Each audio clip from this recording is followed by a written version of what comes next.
Welcome to edupediaworld.com. This is Somjaja Nair, your online biology tutor. The chapter is Molecular Basis of Inheritance. In the last video, we discussed about replication process. Here we are going to discuss about transcription. Transcription. The process of copying genetic information from one strand of the DNA into RNA is termed as the transcription. Here also, the principle of complementarity governs the process of transcription, except the adenosine now forms base pair with uracil instead of thymine replication. However, unlike in the process of replication, there the total DNA of organism is get duplicated, but in transcription, only a segment of DNA or only one strand of the DNA is copied into RNA. This necessitates defining the boundaries that would demarcate the region and the strand of the DNA that would be transcribed.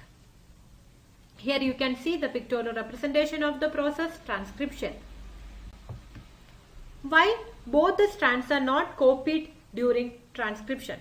The first reason, if both strands act as template, they would code for RNA molecule with different sequences, and in turn, if they code for proteins, the sequence of amino acids in the protein would be different. Hence, one segment of the DNA would be coding for two different proteins, and this would complicate the genetic information transfer machinery. The second reason is the two RNA molecules, if produced simultaneously, would be complementary to each other, hence would form a double-stranded RNA like DNA. This would prevent RNA being translated into protein, and the exercise of transcription would become a futile one. The transcription unit.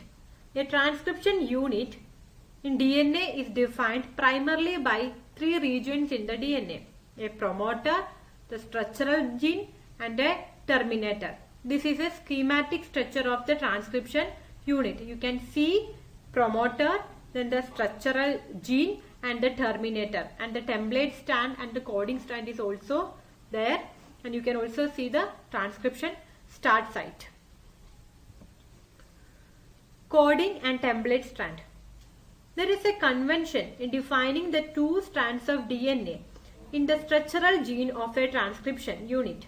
Since the two strands have opposite polarity and the DNA-dependent RNA polymerase also catalyze the polymerization in only one direction, that is 5' to 3'. The strand that has the polarity 3' to 5' act as a template. The other strand which has the polarity 5' to 3' and the sequence is same as RNA except the thymine at the place of uracil, that is displaced during transcription. Strangely, this strand which does not code for anything is referred to as the coding strand. Here you can see the representation of a template strand and a coding strand. Template strand is from 3' to 5' and the coding strand 5' to 3'. The promoter and the terminator. The promoter and the terminator flank the structural gene in a transcription unit. Promoter is the region of DNA that initiates transcription of a particular gene. Terminator is a section of nucleic acid sequence that mark the end of gene during transcription. The promoter is said to be located towards 5' end, that is upstream of the structural gene. The reference is made with respect to the polarity of coding strand. It is a DNA sequence that provides binding site for RNA polymerase, and it is the presence of promoter in a transcription unit that also defines the template and coding strand. By switching its position with the terminator, the definition of coding and template strand could be reversed. The terminator is located towards 3' end, that is the downstream of the coding strand, and it usually defines the end of the process of transcription. There are additional regularity sequences also present further upstream or downstream to the promoter. Some of the properties of these sequences we'll discuss later when we will be dealing with the regulation of gene expression. The transcription unit and the gene. A gene is defined as the functional unit of inheritance. Though there is no ambiguity that the genes are located on the DNA, it is difficult to literally define a gene in terms of DNA sequence. The DNA sequence coding for tRNA or rRNA molecule also define a gene. However, by defining a cistron as a segment of DNA coding for polypeptide, the structural gene in a transcription unit could be said as monocistronic, that is seen mostly in eukaryotes, or polycistronic, which is seen only in bacteria or prokaryotes. In eukaryote, the monocistronic, that is structural genes, have interrupted coding sequences. The gene in eukaryotes are split. The coding sequences or expressed sequences are defined as exons. Exons are said to be those sequences that appear in mature or processed RNA. Exons are interrupted by introns. Introns or intervening sequences do not appear in mature or processed RNA. The split gene arrangement further complicates the definition of a gene in terms of DNA segments. Inheritance of a character is also affected by promoter and regulatory sequences of a structural gene. Hence, sometimes the regulatory sequences are loosely defined as regulatory genes, even though these sequences do not code for any RNA or protein. Types of RNA in bacteria. In bacteria, there are three major types of RNAs: mRNA, that is the messenger RNA, tRNA, that is the transfer RNA, and rRNA or ribosomal RNA. All three RNAs are needed to synthesize a protein in a cell. The mRNA provides the template. The tRNA brings amino acid and reads the genetic code. And the rRNA plays structural and catalytic role during the translation process. There is a single DNA-dependent RNA polymerase that catalyzes the transcription of all types of RNA in bacteria. Transcription in bacteria. RNA polymerase binds to promoter and initiates the transcription or initiation. It uses nucleoside triphosphates as the substrate and polymerizes in a template-dependent fashion following the rule of complementarity. It somehow also facilitates opening of the helix and continuous elongation.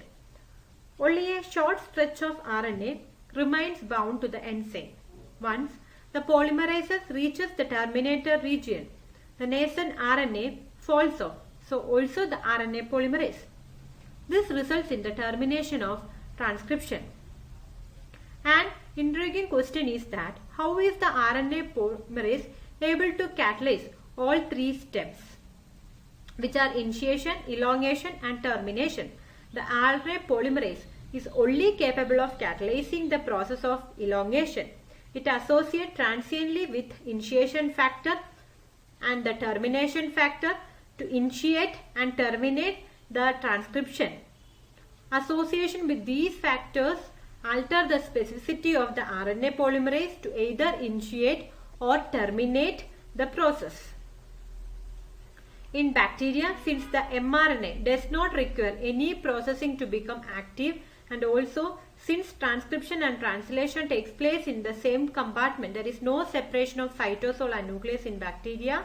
Many times the translation can begin much more before the mRNA is fully transcribed.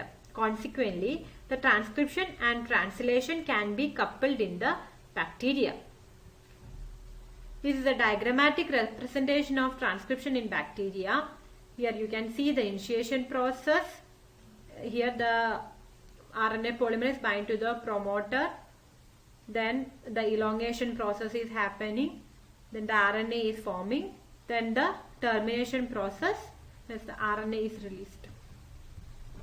Transcription in eukaryotes. The process of transcription is almost similar in eukaryote, but in eukaryote there are two additional complexities. First one, there are at least 3 RNA polymerase in the nucleus in addition to the RNA polymerase found in the organelles. There is a clear-cut division of labor here. The RNA polymerase 1, that is transcribes the rRNAs 28S, 18S, 5'S, whereas the RNA polymerase 3 is responsible for transcription of tRNA, 5S rRNA and snRNA, that is the small nuclear RNAs. The RNA polymerase II transcribes the precursor of mRNA, that is the heterogeneous nuclear RNA or hnRNA. The second complexity is the primary transcript contain both exons and introns and are non-functional in nature. Hence, it is subjected to a process called splicing, where the introns are removed and exons are joined in a defined order. hnRNA undergo two additional processing called capping and tailing also after the splicing. In capping, as unusual nucleotide methyl guanosine triphosphate is added to the 5' end of the hnRNA. In tailing, adenylate residues, that is 200 to 300 residues, are added at the 3' end in a template independent manner. It is the fully processed hnRNA is called as mRNA. Then it is transported out of the nucleus for the translation. The significance of such complexities is now beginning to understood. The split gene arrangements represent probably an ancient feature of the genome.